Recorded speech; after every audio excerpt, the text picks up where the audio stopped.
so welcome back. This is Zach with the Underground Safari. Today I'm going to be making a video about how to fell a piñon tree. I'm going to show you some of my tips and techniques to make the process a little quicker and safer. I cut wood as a little bit of a side hustle to make some money, and I also use it to offset the cost of heating fuel in my home. So I'm not using so much natural gas because the ever increasing price of heating fuels in our country has made it very expensive to keep a house warm in the winter. So I'm gonna take you along, show you how I do it. Beautiful morning in northern New Mexico to go cut some wood. So you can see here I'm gonna be taking out a Husqvarna 371 as my bigger saw to buck logs with. And then the primary saw I'll be using today is my Stihl 026. Got some of my safety equipment here, a couple baseball bats to clean the trees up with, and then some fluids and some gas. And so it's always important for me to start my equipment up real quick before I go out to the field.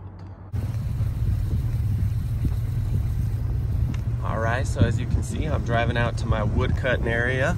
Super nice morning, it's about 7 o'clock. I'm out here on some state land that also borders BLM, and what I'm trying to find is a good stretch of BLM land to cut some trees on. I did do some scouting the other day, so I have a good area in mind and a good string of trees to work from.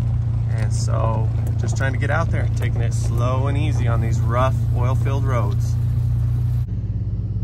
Okay, so I've arrived out on this ridge line, out on some BLM land that is legal to cut piñon off of. And so I've got a good string of trees right on this ridge. And right over here, it's a little hard to see. Let me zoom in. There's a already felled or dead piñon that's probably just fell over because of being dead. It's an easy taking tree, so I'm gonna go ahead and split it up and clean the tree down, and then I'll buck it up into logs and load it up into my truck. So this will be my starter. All right, so what I'm gonna do is use what I like to call the strip and clean method. I simply go around the tree and I take a baseball bat and I knock off any overburden or slash that's on the tree that I don't want to take with me. That leaves the limbs exposed, and then after that I'm able to go through very quickly and rapidly and make all my cuts and then process the tree down a much more efficient way.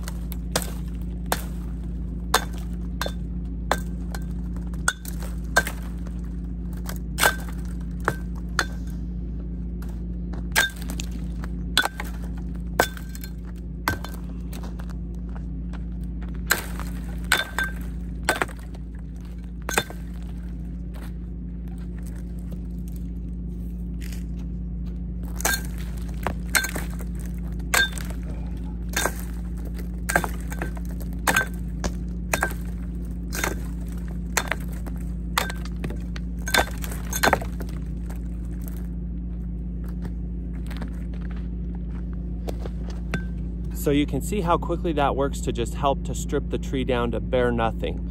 I'm using that method again to speed up the process and to reduce the amount of cuts I'm putting on my chain and on my bar. So hopefully that's a method you could use. Every tree's different and shaped differently, but when these piñons die, they dry out and become very brittle. So this is a process that makes it a lot easier to clean up the tree. So hopefully it'll work for you. And if you live in the area of northern New Mexico, Colorado, Utah, Arizona, those states are littered with piñon trees, as well as I believe Nevada, possibly even Oklahoma, parts of Oklahoma. But if it's a method that helps you and makes you faster, I encourage you to use it. You're gonna do a time-lapse video to show the process just sped up. And again, I'm kind of trying to teach in this video how I strip a tree down to make it easier to buck it out, to log it out, to cut it up, and to get it off the grounds and into the vehicle. So here we go.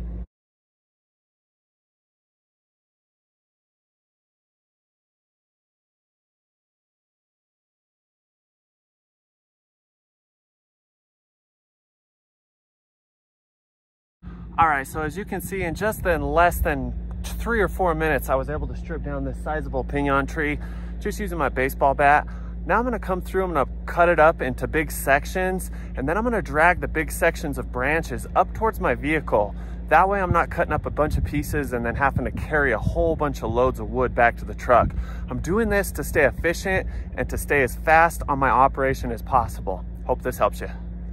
All right, so out here sweating like a madman, working my butt off. Just probably cut up about 1/8 of a cord thus far, and being pretty efficient. Got a sharp chain, a new bar on my trusty steel, and just being pragmatic, slow with the process, and trying to keep it as safe as possible.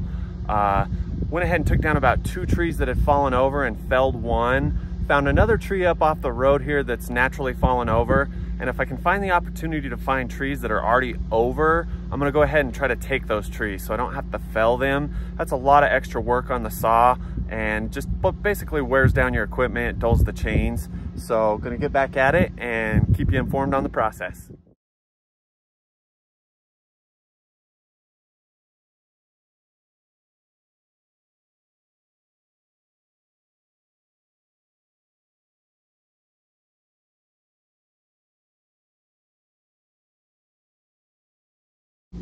All right, so as you can see, I'm moving right along with my cut today. Rather sweaty from the labor-intensive process of cutting the wood, but I enjoy it. One thing I really enjoy about cutting wood is actually being outdoors in nature. But one important part of this video I want to mention is always taking into consideration safety when you're out cutting wood, because it is extremely dangerous. So one thing I always try to do is carry a bandana just in my pocket as a makeshift tourniquet. You never know when you might nick yourself, and it might just be a matter of time before you could bleed out, God forbid. I also carry a military grade tourniquet that my brother gave me. So shout out to my brother right now who's in the United States Navy, FMF Corpsman Jeremy Henderson. Love you, brother. And I also want to throw a shout out to my son who's in Marine Corps boot camp right now, Zachariah Henderson. Love you, buddy.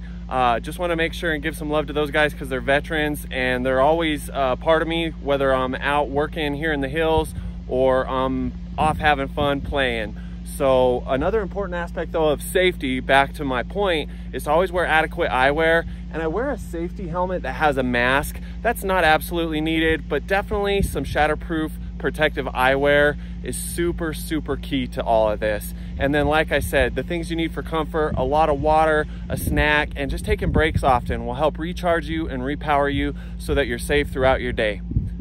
So that's part of my cut. Keep joining me and keep following my tips. So you can see here, this is my process. I basically break the tree down, strip it down, cut up the limbs, drag the limbs to the side of the road where the truck is parked. So I'm minimizing how much lifting and cutting I'm doing. And then once I get the limbs here, I cut them up and then easily toss them into the pickup, and it makes for a quicker, more efficient process. All right, so what I have here is actually a state of New Mexico half-cord firewood tag.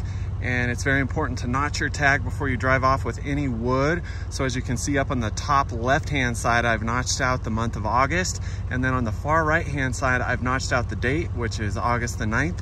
Want to keep it legal. This permit is $7.50 and they are sold by the cord. So 2 half-cord permits for $15 in the state of New Mexico. And that is for any dead and down tree. So it's important to stay legal, keep it safe, and keep it efficient. So the back of this 5.5 foot pickup bed's getting pretty loaded down. Gonna go and try to find one more easy tree to cut. Got one in mind just right off the roadside. Don't want to work too hard as I'm getting a little bit tired, and as your fatigue levels kick up, the safety goes down. So always have a good game plan. If you're getting tired and it's towards the end of the day, try to settle for a few trees that are easier to harvest, easier to down, and easier to load. And be all end all, if you're just drained, shut it down for the day. Go home. Better safe than sorry. Again, wood cutting is extremely dangerous. All right, so winding the day down, just got one more small tree to cut. As you can see, wood cutting is labor intensive. It's hard, it's exerting. But one thing I love about wood cutting is when I'm going through a hard time in my life, it really helps me to tune out from all the problems. And while you're busy with one thing, on the other hand, you can be in deep thought regarding something else. So only in those moments where I'm really running the chainsaw or bucking logs or carrying logs back and loading them into the truck, do I really feel a weird sense of peace come over me. And that might sound strange to some of you because everybody's idea of a good time is not going out and doing a labor-intensive job, but cutting wood is very lucrative, and there's very few things that you can spend a small price of money to go buy a permit, drive out in the hills, harvest something that is in its own form, naturally abundant, and then go home, process it down, and make a profit off of it. And so I find something beautiful about wood cutting. It's not only the act of what it does for me mentally and physically, but also the fact that I'm supplying something to help other people heat their homes. That feels good. And so I've always been in the service industry and provided service for other people. And I started doing this just as a side hustle in college years ago to help pay the bills. And over the years, it's become more and more lucrative. And so right now I'm using it as a platform to make money and pay the bills towards the end of the summer, and also to get an earlier start into the woodcutting season for the winter. So I can just make more money and do better financially for me, myself, and my kids. So I hope this video has been informative. I hope there's been some tips and some things I've shared with you to help you. And I still got one more tree to cut, and I got to go home and unload all of this wood, get a little bit of food in me, and then I'll go ahead and make one last final video to kind of encapsulate the finished product and kind of explain to you all that I've been through today. All right, so after a beautiful morning of hard work, wood cutting, I was able to clear out about 5-6 trees just along this ridge, less than 10-15 minutes from my house. What I did pull out was probably just shy of a half cord. This is one of my first wood cuts of the season, and anytime I'm first getting out here for the year, I'm always a little out of shape to running through the motions, and so I'm sure there'll be a little bit of soreness in these legs tomorrow. But all in all, pretty good load for $7.50. Can't beat that. I probably could turn around and sell this load right here as it sits, just as is, unsplit, for probably, I don't know, $150 to $180 as is. But I'm gonna go home, I'm gonna square it up and put it to a dimension, and a half cord would be about 2 feet high, 4 feet wide, and 8 feet long. And so hopefully I'm gonna stack that out or get pretty close to that dimension with this load of wood today. And I'll update you here in a little bit when I get home and get it all sorted out. All right, so back at my home front now, and I'm slowly unloading my half cord of piñon from the pickup truck. I'm slowly creating a 2x4x8 pile, and I'll break out the measuring tape and make sure this guy's to dimension. But one reason I've had great success selling wood is that I'm just fair, and that I'm selling a tightly stacked cord or half cord to the dimension specified by the state of New Mexico on the permit. So follow the rules and you'll have more success, and just be good to people. Be honorable. All right, so this is my wood haul for the day. Just a little bit shy of a half cord. Went ahead and just eyeballed it. I will measure this out with a tape measure, but as you can see, got a pretty good stack of wood for about 3 hours of work out in the hills. I am very experienced wood cutting and been doing it for a lot of years. So the average individual may not be able to process down a tree as quick. And because there are so many different types of trees in America that people like to burn, this is a piñon pine tree. And so the type of trees that are indigenous to your area may be very different. They may be tall and skinny. They may not be as branchy. They may just be a lot of big logs to buck, cut, and load. But the trees we have here in northern New Mexico grow kind of bushy and branchy, and here we typically burn a lot of piñon and cedar wood, but I pretty much sell piñon. I prefer to sell it because it's easier to cut. And so hopefully my advice today, my instructions, and watching me go out and work some has helped you. And I hope that there's something that will lend to your endeavor and your wood cutting business or practices. So hopefully you like this. If you do, please hit that like button and subscribe for more videos down the road about homesteading and just living more off the land. So thank you for your time and enjoy your day.